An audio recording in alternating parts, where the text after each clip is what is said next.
بسم الله الرحمن الرحيم. وإذا كانت التركة بين ورثة فأخرجوا أحدهم منها بمال أعطوه إياه والتركة عقار أو عروض جاز قليلا ما أعطوه أو كثيرا، فإن كانت التركة فضة فأعطوه ذهبا أو ذهبا فأعطوه فضة فهو كذلك. یہاں سے مصنف رحمہ اللہ مسائل تخارج کو بیان فرما رہے ہیں۔ تخارج کہتے ہیں کہ وارثوں میں سے کوئی شخص میراث تقسیم کرنے سے پہلے اپنے ورثاء سے کہے کہ بھائی مجھے اپنے اس مرحوم کی میراث میں سے یہ والی چیز دے دو، میں باقی جو میراث میں میرا حصہ ہے اس کو نہیں لوں گا، جیسے کہ عموماً ہمارے معاشرے میں بہت زیادہ رائج ہے۔ کوئی ایک وارث کہتا ہے کہ مجھے یہ والی زمین دے دو، میں باقی میراث چھوڑ دیتا ہوں، باقیوں میں سے حصہ نہیں لوں گا، تو اس کے مسائل یہاں سے بیان فرما رہے ہیں۔ اور تخارج کرنا یہ جائز ہے، یہ عمل صحابہ سے یہ ثابت ہے۔ حضرت عبد الرحمن ابن عوف رضی اللہ تعالیٰ عنہ کی زوجہ کو وارثوں نے جو ہے وہ 8ویں کی تہائی حصے پر جو ہے وہ انہوں نے صلح کر کے ان کو ورثاء کے حصوں میں سے نکال دیا تھا، تو انہوں نے کہا تھا کہ بھائی یہ 83,000 روپے لے کر انہوں نے صلح کر لی، تو یہ مسئلہ دور صحابہ سے ثابت ہے۔ اب یہاں سے اس مسئلے کی تھوڑی وضاحت بیان فرما رہے ہیں کہ وَإِذَا كَانَتْ التَّرِكَةُ بَيْنَ وَرَثَةٍ، ترکہ جو ہے وہ ورثاء کے درمیان ہو، فَأَخْرَجُوا أَحَدَهُمْ مِنْهَا بِمَالٍ أَعْطَوْهُ إِيَّاهُ، اب انہوں نے ورثاء نے ایک کو نکال دیا، منہا اس ترکے سے، بِمَالٍ أَعْطَوْهُ إِيَّاهُ ایسے مال کے بدلے جو انہوں نے اس کو دے دیا، یعنی سارے کے سارے ترکے میں مشترک تھے، ابھی تقسیم نہیں ہوا تھا۔ مثال کے طور پر 4 افراد تھے، تو ان میں سے ایک فرد کو انہوں نے جو ہے وہ کچھ مال دے کر جو ہے اس کو وراثت سے نکال دیا۔ انہوں نے کہا کہ ہم آپ کو اتنے پیسے دیتے ہیں، آپ جو ہمارے جو میراث کا حصہ ہے اس سے دستبردار ہو جائیں، اس کو چھوڑ دیں۔ اس نے کہا ٹھیک ہے۔ فرماتے ہیں کہ وَالتَّرِكَةُ، اور ترکہ جو ہے وہ عقار زمین ہے، او عروض یا سامان ہے، تو جازا فرماتے ہیں کہ ایسا صلح کرنا جائز ہے۔ قلیلا کان ما اعطوه او کثیرا، چاہے انہوں نے صلح کے بدلے اس وارث کو جو دیا وہ اس کے حصے سے کم ہو یا زیادہ ہو۔ قلیلا کان ما اعطوه او کثیرا کا مطلب یہ ہے کہ جس وارث کو ورثاء کے درمیان سے کچھ دے کر نکالا ہے، تو جو مال اس کو دیا ہے تو وہ مال اس کے اصل میراث سے کم ہو یا زیادہ ہو۔ بہر صورت اگر ترکہ زمین اور سامان ہے تو ایسا کرنا جائز ہے۔ یہ پہلا مسئلہ آپ کے سامنے آ گیا کہ ترکہ زمین کی شکل میں ہو یا ترکہ جو ہے سامان کی شکل میں ہو، تو ان میں سے کسی وارث کو کچھ پیسے دے کر یا کچھ مال دے کر اگر اس کو ورثاء کی لسٹ سے ہٹا دیا، تو وہ چاہے وہ مال انہوں نے اس کے اپنے حصے سے کم دیا ہو یا زیادہ دیا ہو، فرماتے ہیں کہ یہ صورت جائز ہے۔ اور یہاں پر جو کمی بیشی ہے وہ سود شمار نہیں ہوگا، اس لیے سود شمار نہیں ہوگا کہ یہاں جنس ایک نہیں ہے، جنس مختلف ہے، اور جنس جب مختلف ہے تو کمی بیشی کرنا جائز ہے۔ دوسری صورت وَإِنْ كَانَتِ التَّرِكَةُ فِضَّةً فَأَعْطَوْهُ ذَهَبًا أَوْ ذَهَبًا فَأَعْطَوْهُ فِضَّةً فَهُوَ كَذَلِكَ۔ فَهُوَ كَذَلِكَ کا مطلب یہ ہے کہ یہ بھی پیچھے والے مسئلے کی طرح جاز قلیلا کان ما اعطوه او کثیرا، اس کا تعلق پیچھے سے ہے، ٹھیک ہے۔ اب اس مسئلے کو سمجھیں۔ فَإِنْ كَانَتِ التَّرِكَةُ فِضَّةً، مرحوم نے جو ترکہ چھوڑا ہے وہ چاندی ہے، فَأَعْطَوْهُ ذَهَبًا، اور انہوں نے اس وارث کو صلح کے بدلے میں سونا دے دیا، یا جو مرحوم نے میراث جو چھوڑا ہے وہ سونا ہے، فَأَعْطَوْهُ فِضَّةً، انہوں نے اس وارث کو جو ہے وہ صلح کے بدلے میں چاندی دے دی، تو یہ بھی چاہے وہ جو مال انہوں نے دیا ہے وہ اصل مال سے کم ہو یا زیادہ ہو، بہر صورت جائز ہے، اس لیے کہ یہاں پر بھی سونے کے بدلے میں چاندی دے کر، چاندی کے بدلے میں سونا دے کر صلح کر رہے ہیں، اور دونوں کی جنس الگ الگ ہے۔ جب دونوں کی جنس الگ الگ ہے تو کمی بیشی جائز ہے، مگر یہ ہے کہ مجلس میں قبضہ کرنا ضروری ہے۔ یہ دو مسئلہ ہو گیا۔ تیسرا مسئلہ، وَإِنْ كَانَتِ التَّرِكَةُ ذَهَبًا وَفِضَّةً وغیر ذَلِكَ، اگر ترکہ جو ہے وہ سونا ہے، یعنی سونا ہے اور چاندی ہے، وغیر ذالک، اس کے علاوہ کوئی اور چیز ہے، یعنی مرحوم کا جو ترکہ ہے اس میں سونا بھی ہے، چاندی بھی ہے، اس کے علاوہ کوئی اور چیز ہے، جیسے کہ عموماً ہوتا ہے، یعنی سونا، چاندی، زمین یا پیسے وغیرہ بہت ساری چیزیں چھوڑی ہیں، فَصَالَحُوهُ عَلَى ذَهَبٍ أَوْ فِضَّةٍ، انہوں نے جو ہے وہ سونے کے بدلے یا چاندی کے بدلے صلح کر لی، فَلَا بُدَّ أَن يَكُونَ مَا أَعْطَوْهُ أَكْثَرَ مِن نَصِيبِهِ، فرماتے ہیں کہ ضروری ہے کہ جو انہوں نے صلح کے بدلے میں دیا ہے وہ زیادہ ہو، من نصیبہ، اس کے حصے سے، من ذالک الجنس، اس جنس میں سے، حتی یکون نصیبہ بمثلہ، تاکہ اس کا نصیب جو ہے اس کے برابر ہو جائے، والزیادۃ بحقہ من بقیۃ المیراث، اور زیادہ جو ہے وہ باقی میراث میں سے جو اس کا حق ہے اس کے بدلے میں ہو جائے۔ کیا مطلب؟ مسئلہ اس طرح ہے کہ مرحوم نے سونا بھی چھوڑا، چاندی بھی چھوڑا اور نقدی پیسے چھوڑے۔ اب فرماتے ہیں کہ اب یہ اگر سونا دے کر صلح کرنا چاہتے ہیں تو سب سے پہلے یہ بتا رہے ہیں کہ جو سونا جو صلح کے بدلے میں انہوں نے لیا ہے وہ اس سونے سے زیادہ ہونی چاہیے جتنا سونا اس کے حق میں آ رہا ہے۔ مثال کے طور پر جو سونا چھوڑا تو اس میں سے اس وارث کا حصہ آ رہا تھا 1 تولہ، 1 تولہ اس کو مل رہا تھا،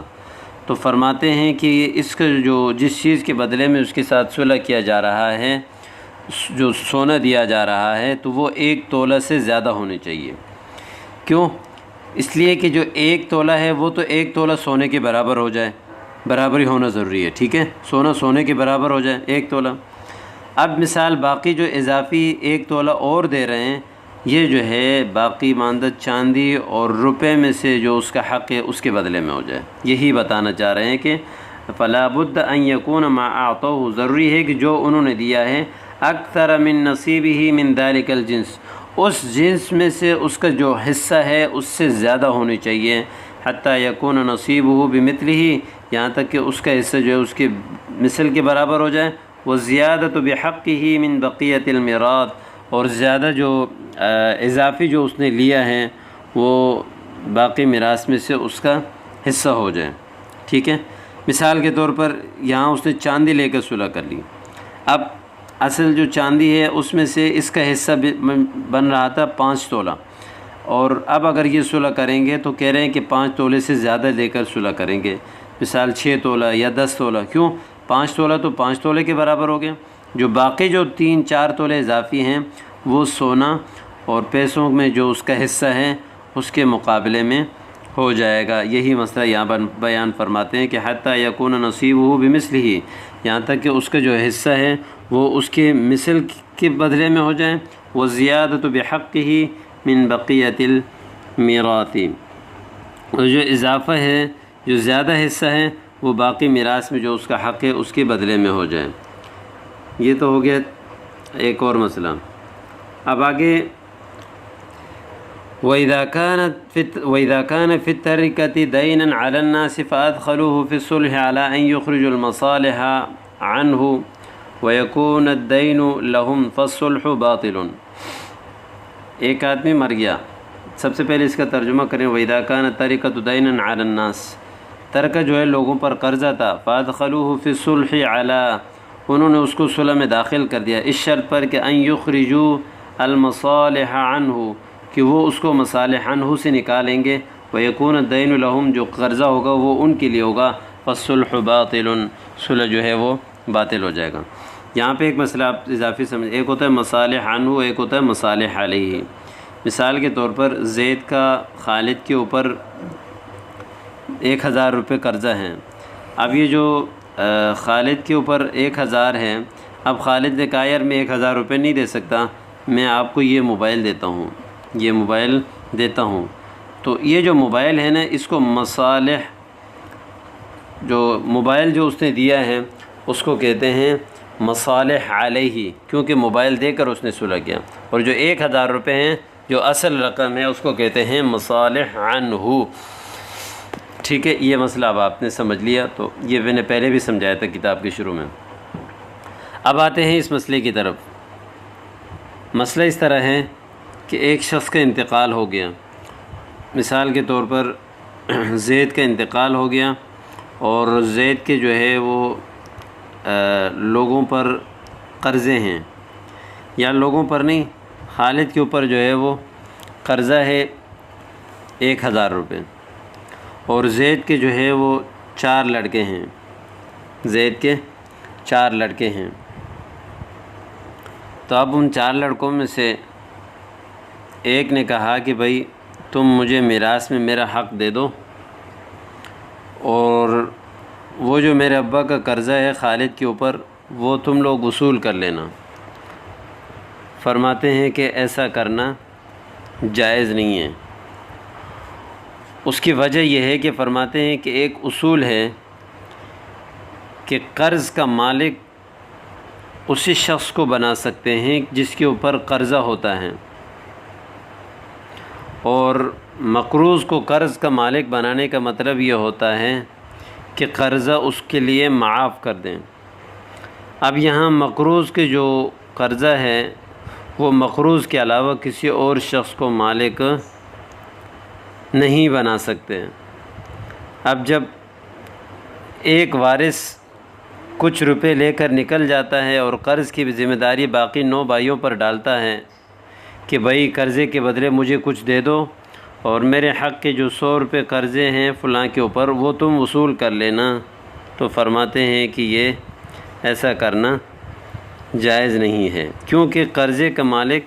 اس نے اپنے بھائیوں کو بنایا، جبکہ شریعت میں قرضے کا مالک جس شخص کے اوپر قرضہ ہے اسی کو بنا سکتے ہیں، اس کے علاوہ کسی اور کو نہیں بنا سکتے۔ وَإِذَا كَانَ فِي الطَّرِيقَةِ دَيْنٌ عَلَى النَّاسِ، قرضے میں جو ہے ترکے میں دین ہو لوگوں پر، وَإِذَا كَانَ فِي الطَّرِيقَةِ ترکے میں دَيْنٌ قرضہ ہو عَلَى النَّاسِ لوگوں پر، فَأَدْخَلُوهُ فِي الصُّلْحِ عَلَى أَن يُخْرِجُوا الْمَصَالِحَ عَنْهُ، تو وارثین نے ایک کو جو ہے وہ صلح میں داخل کر دیا، فَأَدْخَلُوهُ انہوں نے داخل کر دیا ہو اس کو، فِي الصُّلْحِ صلح میں، عَلَى اس شرط پر کہ أن يُخْرِجُوا الْمَصَالِحَ عَنْهُ کہ صلح کرنے والے کو نکال دیں گے مصالح عنہ سے، یعنی قرضے سے، وَيَكُونَ الدَّيْنُ لَهُم جو باپ کا جو قرضہ ہوگا وہ ان کے لیے ہوگا۔ فرماتے ہیں فَالصُّلْحُ بَاطِلٌ، یہ صلح باطل ہے۔ صلح کیا ہے؟ باطل ہے، کیونکہ اس صورت میں گویا کہ جو قرض خواہوں کا جو قرضہ تھا اس کا مالک اس نے اپنے بھائیوں کو بنایا، جبکہ ایسا کرنا جائز نہیں ہے۔ قرض کا مالک جس شخص کے اوپر قرضہ ہے اسی کو بنا سکتے ہیں، اور مالک بنانے کا ایک ہی صورت ہے کہ بھئی اس کو معاف کر دیں، ایسا کرنا یہاں جائز نہیں ہے۔ فَإِن شَرَطُوا عَلَىٰ أَن يُبْرِئَ الْغُرَمَاءُ مِنْهُ، اگر ورثاء نے شرط لگائی کہ وہ قرضداروں کو اپنے حصے سے بری کر دیں، فَإِن شَرَطُوا انہوں نے شرط لگائی کہ أَن يُبْرِئَ الْغُرَمَاءُ مِنْهُ کہ بھئی وہ قرض خواہوں کو اپنے حصے سے بری کر دے، کہ بھئی تمہارے حصے کے جو مثال ابا کے جو 4 بیٹے تھے، 1000 روپے قرضہ تھا، تو اس کے حصے کے جو 2500 روپے آ رہے تھے تو اس نے معاف کر دیا، شرط لگائی کہ وہ قرض خواہوں کو معاف کر دے قرضہ۔ وَلَا يُرْجَعُ عَلَيْهِمْ بِنَصِيبِ الْمَصَالِحِ عَنْهُ، اور ورثہ ان سے وصول نہیں کریں گے، ولا یرجع رجوع نہیں کیا جائے گا، علیہم ان شخص کے اوپر، بنصیب المصالح عنہ مصالح عنہ کا جو ہے حصہ، تو فالصلح جائز، تو ایسا کرنے کی صورت میں صلح کرنا جائز ہے۔ مثال اس طرح ہے کہ جو شخص نکلنے والا تھا اس شخص نے کہا کہ بھائی میرے جو قرضہ ہے میرے حصے کا میں اپنے قرض خواہوں کو معاف کرتا ہوں، جو میرے جو حصہ ہے لہذا اس کو قرض خواہوں سے مطالبہ نہیں کیا جائے گا۔ فرماتے ہیں کہ اس صورت میں صلح کرنا جائز ہے۔ ہاں اس نے کہا کہ بس جو قرضے میں تو میرے جو حصہ ہے وہ میں قرض خواہوں کے اوپر معاف کرتا ہوں، لیکن جو باقی میرا حصہ بنتا ہے اس کو جو ہے دے دو، تو پھر اس صورت میں اس طرح صلح کرنا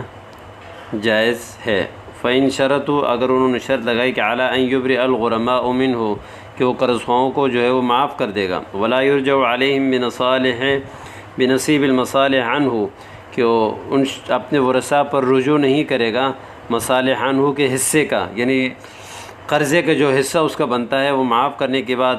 جو باقی جو دیگر ورثاء کے حصے کا جو قرضہ ہے ان کے اوپر رجوع نہیں کرے گا، تو فرماتے ہیں فَالصُّلْحُ جَائِزٌ، صلح کرنا جائز ہے، کیونکہ اس صورت میں اس نے جو اصل قرضہ تھا وہ قرض خواہوں کو معاف کر دیا، اصل قرض جب قرض خواہ کو معاف کر دیا یہ مسئلہ جائز ہے۔ اس صورت میں اس طرح کا صلح کرنا اس کی گنجائش شریعت میں موجود ہے۔ الحمدللہ اللہ کے فضل سے آج کتاب الصلح اپنے اختتام کو پہنچ گیا۔ والسلام